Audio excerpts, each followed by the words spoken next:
بسم اللہ الرحمن الرحیم۔ یہ درس نبی صلی اللہ علیہ وسلم ہے۔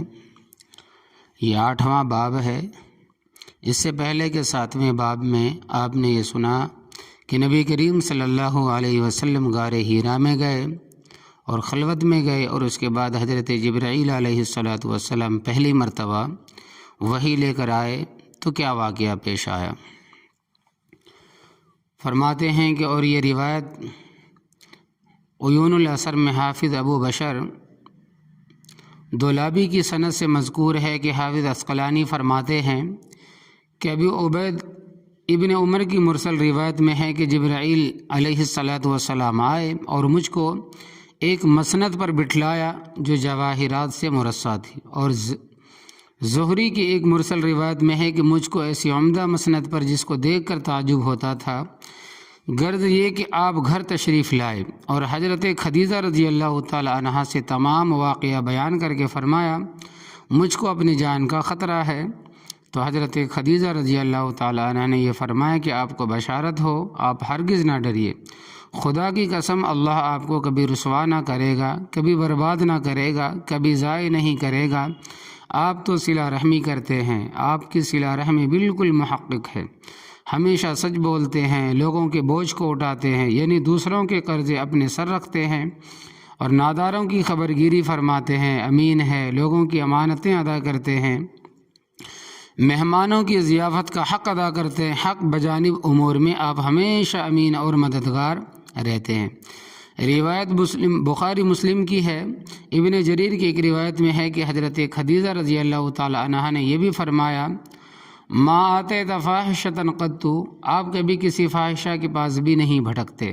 خلاصہ یہ ہے کہ جو شخص ایسے محاسن اور کمالات اور ایسے محامد اور پاکیزہ صفات اور ایسے اخلاق و شمائل، ایسے معانی فضائل کا مخزن اور معدن ہو، اس کی رسوائی ناممکن ہے۔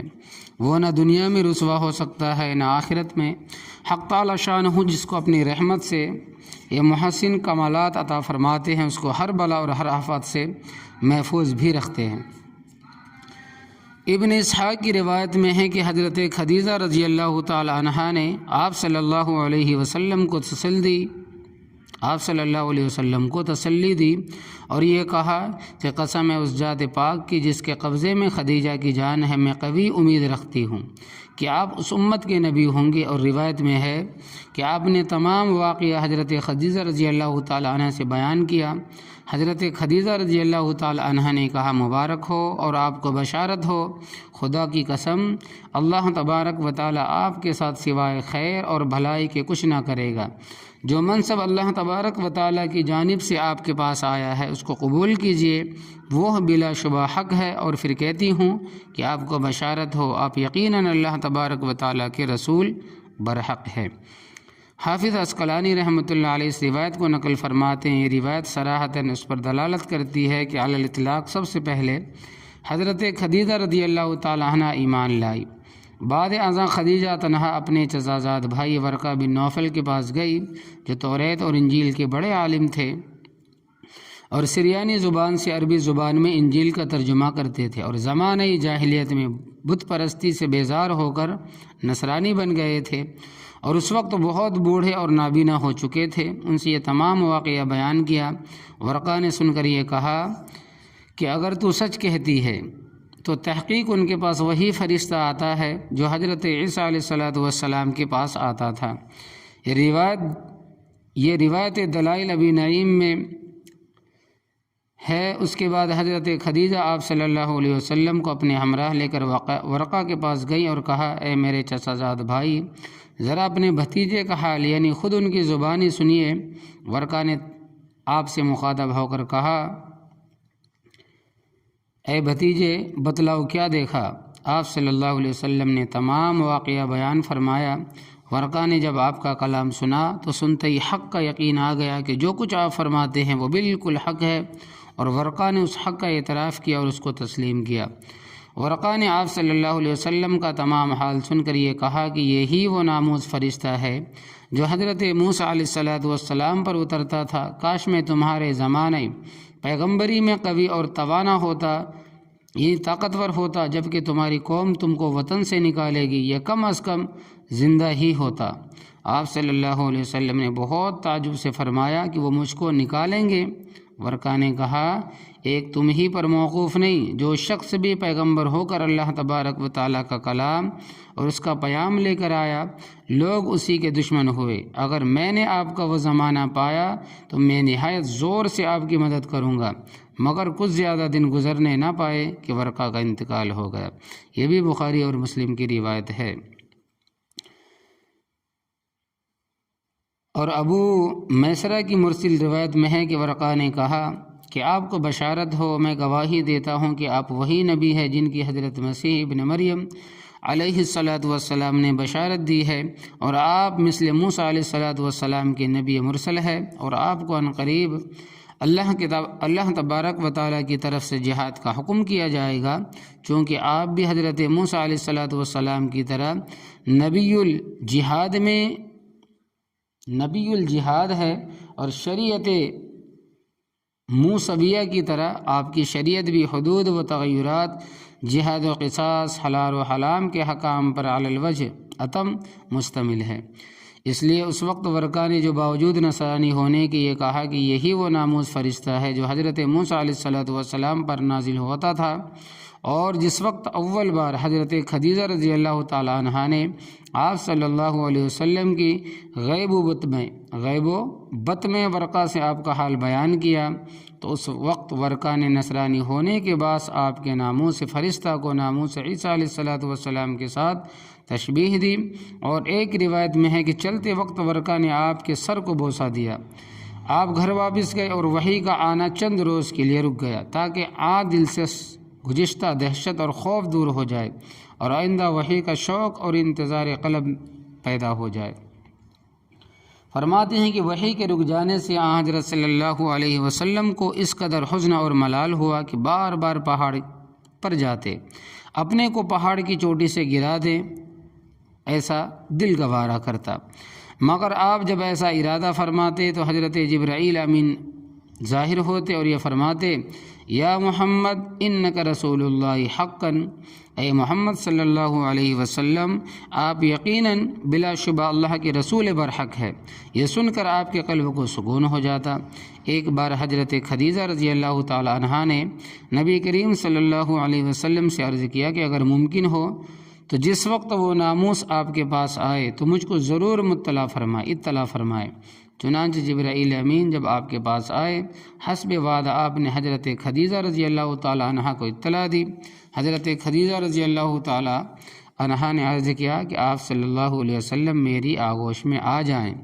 جب آپ صلی اللہ علیہ وسلم حضرت خدیجہ رضی اللہ تعالی عنہا کی آغوش میں آ گئے، آڑ میں آ گئے، تو حضرت خدیجہ رضی اللہ تعالی عنہا نے اپنا سر کھول دیا، اور آپ صلی اللہ علیہ وسلم نے دریافت کیا کہ کیا آپ صلی اللہ علیہ وسلم اس وقت بھی جبرائیل کو دیکھتے ہیں؟ حضرت خدیجہ رضی اللہ تعالی عنہ نے پوچھا نبی کریم صلی اللہ علیہ وسلم کو سر کھولنے کے بعد میں کہ اس وقت بھی جبرائیل امین کو دیکھتے ہیں؟ آپ صلی اللہ علیہ وسلم نے فرمایا کہ نہیں۔ حضرت خدیجہ رضی اللہ تعالی عنہ نے فرمایا کہ آپ کو بشارت ہو، خدا کی قسم یہ فرشتہ ہے، شیطان نہیں۔ اس روایت کو محمد ابن اسحاق نے اسماعیل بن حکم سے مرسلاً روایت کیا ہے، اور ایک روایت میں یہ ہے کہ حضرت خدیجہ رضی اللہ تعالی عنہ نے یہ فرمایا آپ کو مبارک ہو، یہ فرشتہ ہے، اگر شیطان ہوتا تو نہ شرماتا۔ خلاصہ یہ ہے کہ حضرت خدیجہ رضی اللہ تعالی عنہ کا یہ استدلال آپ صلی اللہ علیہ وسلم کی نبوت اور رسالت پر عقلی تھا۔ ایسے محاسن اور شمائل اور کمالات، فضائل کا منبع اور سچ چشمہ نبی ہی ذات کا بابرکات ہو سکتی ہے، اور واقعے کا استدلال نقلی تھا۔ یہ وہی نبی و رسول ہے جن کی حضرت مسیح ابن مریم نے بشارت دی ہے۔ سلیمان تمیمی اور موسیٰ بن عقبہ نے اپنے کتاب المغازی میں ذکر کیا ہے۔ حضرت خدیجہ رضی اللہ تعالیٰ عنہ ورقہ سے پہلے عداس کے پاس گئی اور جبرائیل کا آنا بیان کیا۔ عداس نے جبرائیل علیہ الصلاۃ والسلام کا نام سنتے ہی کہا قدوس قدوس، یعنی سبحان اللہ سبحان اللہ۔ ان بت پرستوں کی سرزمین میں جبرائیل کا کیا ذکر، وہ تو اللہ کے امین ہے، اس کے اور اس کے پیغمبروں کے مابین سفیر ہے، اور حضرت موسیٰ اور حضرت عیسیٰ کے دوست ہے۔ بعد ازاں ورقہ کے پاس گئی۔ بعض کتاب میں ہے کہ حضرت خدیجہ رضی اللہ تعالیٰ عنہ بحیرہ راہب کے پاس گئی اور واقعہ بیان کیا۔ بحیرہ کے جواب کے الفاظ تقریباً وہی تھے جو عداس کے جواب کے ہیں۔ ترمذی میں حضرت عائشہ رضی اللہ تعالیٰ عنہ سے مروی ہے کہ حضرت خدیجہ رضی اللہ تعالیٰ عنہ نے ایک بار آپ صلی اللہ علیہ وسلم سے عرض کیا کہ ورقہ نے آپ صلی اللہ علیہ وسلم کی نبوت اور رسالت کی تصدیق کی، لیکن اعلان دعوت سے پہلے ہی وفات ہو گئے۔ تو آپ نے فرمایا کہ میں نے ورقہ کو خواب میں دیکھا ہے کہ سفید لباس میں ہے، سفید پوشاک میں ہے، اگر وہ اہل نار میں سے ہوتے تو کسی اور لباس میں ہوتے۔ فتح الباری کتاب التفسیر سورہ اقرا مسند بازار اور مستدرک حاکم میں حضرت عائشہ رضی اللہ تعالیٰ عنہ سے مروی ہے کہ رسول اللہ صلی اللہ علیہ وسلم نے فرمایا کہ ورقہ کو برا مت کہو، میں نے اس کے لیے جنت میں ایک باغ یا 2 باغ دیکھے ہیں۔ فائدے جلیلہ، حضرت خدیجہ رضی اللہ تعالیٰ عنہ کا حضور پرنور صلی اللہ علیہ وسلم کو کبھی ورقہ کے پاس لے جانا اور کبھی عداس کے پاس لے جانا، اور آپ صلی اللہ علیہ وسلم کا حال بیان کرنا کہ اس سے کسی شک اور تردد کا ازالہ اور یقین کا حاصل کرنا مقصود نہ تھا، بلکہ حضور کی تسلی اور تشفی مقصود تھی۔ نزول وحی کی وجہ سے جو حضور صلی اللہ علیہ وسلم پر ایک خاص خشیت اور دہشت طاری ہے وہ مبدل بسکون ہو جائے، اور چونکہ حضرت خدیجہ رضی اللہ تعالیٰ عنہ نے حضور پرنور صلی اللہ علیہ وسلم سے جو نکاح کیا تھا وہ غیبی کرامتیں اور خوارق دیکھ کر اس امید پر کیا تھا کہ جس نبی آخر الزماں کی بشارتیں آپ کے چچا زاد بھائی ورقہ بن نوفل سے بار بار سنی تھی اس کا مصداق حضور ہوں گے۔ چنانچہ جب آپ پر وحی نازل ہوئی اور غار حرا سے واپس آ کر خدیجۃ الکبریٰ رضی اللہ تعالی عنہا سے بیان کیا تو حضرت خدیجہ رضی اللہ تعالی عنہا کو سنتے ہی نبوت کا یقین آ گیا تھا، لیکن فرط مسرت اور جوش محبت میں مزید اطمینان کے لیے کبھی آپ کو ورقہ کے پاس اور کبھی عدہ کے پاس لے جاتی۔ جس امید پر نکاح کیا تھا الحمدللہ وہ امید بر آئی۔ حضرت خدیجہ رضی اللہ تعالی عنہا فقط آپ کی پریشانی سے پریشان تھی، ورنہ اپنے دل میں بے انتہا شادماں و فرحاں تھی، اور حضور کا مقصد بھی تسلی و تشفی ہی تھا۔ معاذ اللہ آپ کو اپنی نبوت و رسالت میں ذرہ برابر شک اور تردد نہ تھا، اور مشاہد جبرائیل علیہ السلام اور معائن انوار و اسرار کے بعد تردد اور رشک کا ہونا بھی ناممکن اور محال ہے۔ وجہ یہ تھی کہ ورقہ اگرچہ عالم تھے مگر صاحب حال اور صاحب کیفیت نہ تھے۔ آپ کے قلب مبارک پر جو وحی کی کیفیت گزر رہی تھی اس کی اصل حقیقت اور اصل لذت اور اس لذت کی کیفیت تو حضور اقدس صلی اللہ علیہ وسلم ہی کو معلوم تھی۔ ورقہ اس کیفیت کو ذوقی طور پر نہیں جانتے تھے، ذوقاً اس سے بالکل ناآشنا تھے، بالکل محض علمی طور پر جانتے تھے کہ حضرات انبیاء کرام پر نزول وحی کے وقت یہ کیفیت گزرتی ہے، اس لیے وہ آپ کی تسلی کرتے تھے، اور ایسے وقت میں تسلی و تشفی وہی کر سکتا ہے جس پر یہ حالت اور کیفیت طاری نہ ہو اور کچھ اجمالی طور پر اس قسم کی چیزوں سے باخبر ہو، جیسے تیماردار بیماری کی تسلی کرتا ہے، ورنہ جس پر یہ کیفیت اور حالت طاری ہو وہ خود ہی خوف زدہ اور مدہوش ہو جائے گا، اسے اپنی خبر نہ رہے گی اور دوسرے کی کیا تسلی کرے گا۔ اور عقلاً شرعاً یہ ضروری نہیں کہ تسلی دینے والا صاحب حال سے افضل اور اکمل یا عالم اور افہم ہو۔ تاریخ بعثت فرماتے ہیں کہ اس پر تو تمام محدثین اور مورخین کا اتفاق ہے کہ برود دوشنبہ پیر آپ کو نبوت اور رسالت کا خلط عطا ہوا، لیکن اس میں اختلاف یہ ہے کہ آپ کس مہینے میں مبعوث ہوئے۔ حافظ ابن عبد البر فرماتے ہیں کہ ماہ ربیع الاول کی 8 تاریخ کو خلقت نبوت ہوا۔ الاستیعاب، اس بنا پر بعثت کے وقت آپ کی عمر شریف ٹھیک 40 سال کی تھی، اور محمد بن اسحاق فرماتے ہیں کہ 17 رمضان المبارک کو آپ منصب نبوت پر فائز ہوئے۔ تو اس اعتبار سے بعثت کے وقت آپ کی عمر یعنی کہ نبوت ملنے کے وقت آپ کی عمر شریف 40 سال اور 6 ماہ تھی۔ حافظ عسقلانی فتح الباری میں اسی قول کو صحیح اور راجح قرار دیا، اس لیے کہ غار حرا کا اعتکاف آپ رمضان ہی میں فرماتے تھے۔ تفصیل کے لیے زرقانی۔ فوائد و لطائف، منصب نبوت اور رسالت کی سرفرازی کے لیے 40 سال کا عمر اس لیے تجویز کیا گیا کہ انسان کی قوائے جسمانیہ اور روحانیہ 40 ہی سال کی عمر میں حد کمال کو پہنچتے ہیں، کما قال اللہ تعالی حتی اذا بلغ شدہ وبلغ 40 سنہ۔ اصل عمر تو انسان کی 40 ہی سال ہے، اس کے بعد تو انحطاط اور زوال ہے۔ اسی قدر جب آپ کے قوائے جسمانیہ اور روحانیہ حد کمال کو پہنچ گئے اور تجلیات الہیہ اور نفخات قدسیہ کے قبول کرنے کی استعداد مکمل ہو گئی، تب اللہ تبارک و تعالیٰ نے اپنے فضل اور اپنی رحمت سے آپ کو نبوت و رسالت کا خلعت عطا فرمایا۔ واللہ یختص برحمتہ من یشاء واللہ ذو الفضل العظیم۔ شعبی کی ایک مرسل روایت میں ہے کہ جس کو امام احمد بن حنبل رحمۃ اللہ علیہ نے اپنی تاریخ میں ذکر کیا ہے کہ بعثت کے بعد سے کچھ عرصہ تک اسرافیل علیہ الصلاۃ والسلام آپ کی معیت اور رفاقت کے لیے معمور ہوئے، وقتاً فوقتاً آپ کو محاسن آداب وغیرہ کی تلقین و تعلیم فرماتے، مگر ان کے توسط سے کبھی قرآن کی کوئی آیت نازل نہیں ہوئی۔ اسرافیل علیہ الصلاۃ والسلام کی معیت اور رفاقت میں اس طرح اشارہ کیا کہ نبی آخری نبی ہے، ان کے بعد قیامت تک کا انتظار کرنا چاہیے، اس لیے کہ اسرافیل علیہ الصلاۃ والسلام ہی نفخ صور کے لیے معمور ہو چکے ہیں، انہی کے صور پھونکنے سے قیامت قائم ہوگی۔ حدیث کا یہ لفظ ثم حبب الیہ الخلا یعنی خلوت و عزلت کی محبت ڈال دی گئی، صیغہ مجہول لانے میں اس طرف اشارہ ہے کہ خلوت کی محبت خود بخود پیدا نہیں ہوئی بلکہ کسی ڈالنے والے نے دل میں ڈال دی ہے، یعنی اللہ سبحانہ و تعالیٰ کا عطیہ ہے۔ اور خلوت کی محبت اس لیے دل میں ڈالی گئی کہ خلوت اور عزلت یعنی مخلوق سے علیحدگی اور تنہائی تمام عبادتوں کی جڑ ہے۔ تو اس حدیث میں اس طرف بھی اشارہ کیا گیا ہے کہ مبتدی کے لیے خلوت اور عزلت ہی مناسب ہے، مگر گھر میں اور اہل عیال میں رہ کر اچھی طرح عبادت نہیں کر سکتا۔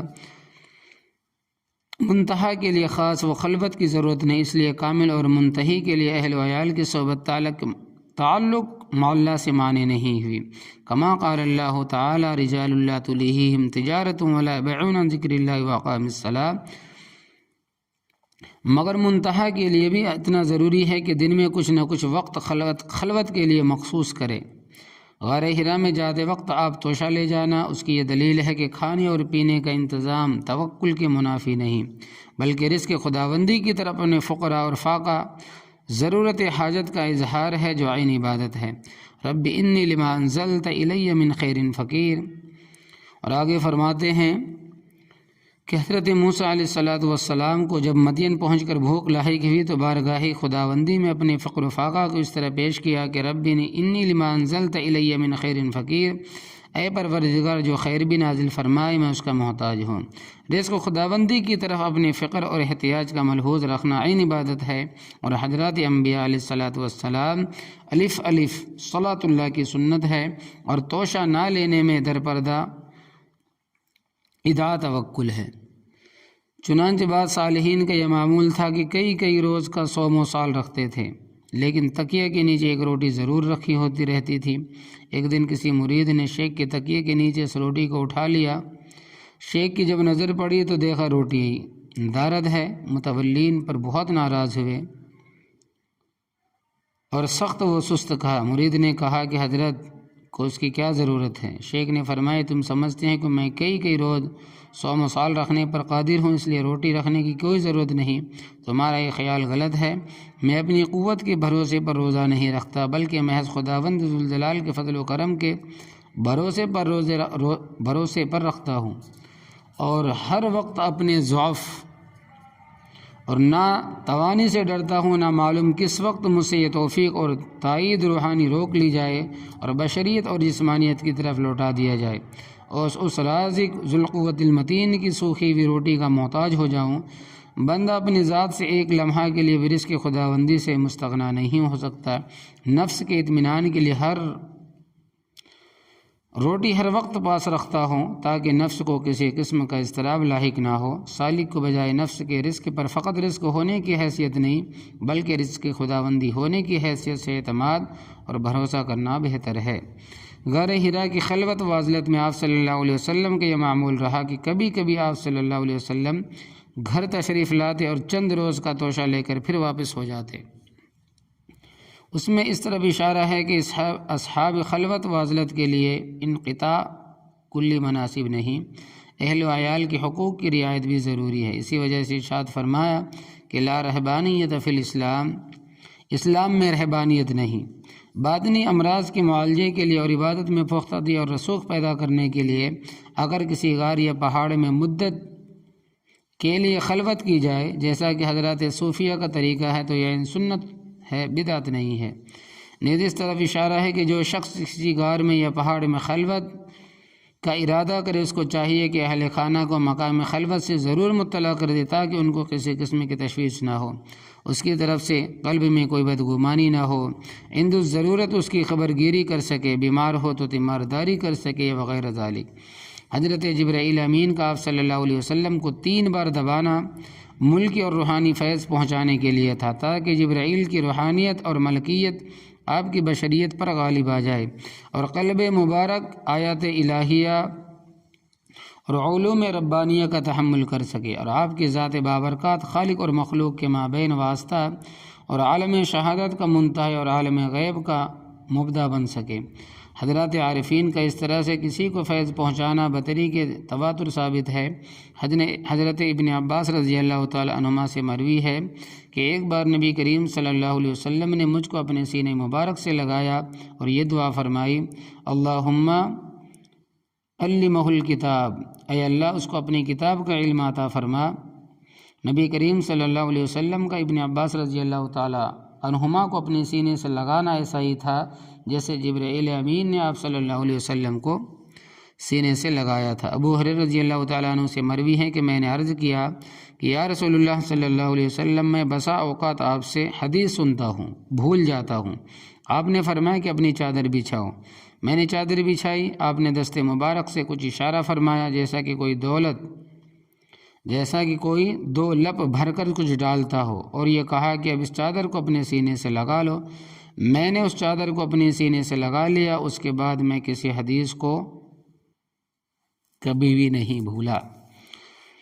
حافظ عسقلانی رحمۃ اللہ علیہ فتح الباری میں فرماتے ہیں کہ کسی حدیث میں اس کی تصریح نہیں، آپ نے 2 لب بھر کر حضرت ابو ہریرہ رضی اللہ تعالیٰ عنہ کی چادر میں کیا ڈالا، لیکن یہ بندہ ناچیز کہتا ہے کہ گمان یہ ہے کہ عالم غیب میں جو خزانہ حفظ ہے، حضرت صلی اللہ علیہ وسلم نے وہ خزانے سے حفظ کی 2 لب بھر کر حضرت ابو ہریرہ رضی اللہ تعالیٰ عنہ کی چادر میں ڈالی، اور پھر وہ حفظ چادر سے حضرت ابو ہریرہ رضی اللہ تعالیٰ عنہ کے سینے میں پہنچا۔ حفظ اگرچہ عالم شہادت والوں کے نزدیک غیر محسوس ہے، مگر محرمان عالم غیب کے دور میں نگاہوں سے پوشیدہ اور مخفی بھی نہیں۔ اس قسم کی باتوں کے وہی لوگ منکر ہے جو حضرات انبیاء علیہ الصلوۃ والسلام الف الف صلوات اللہ کے حواس سے بیگانہ ہے۔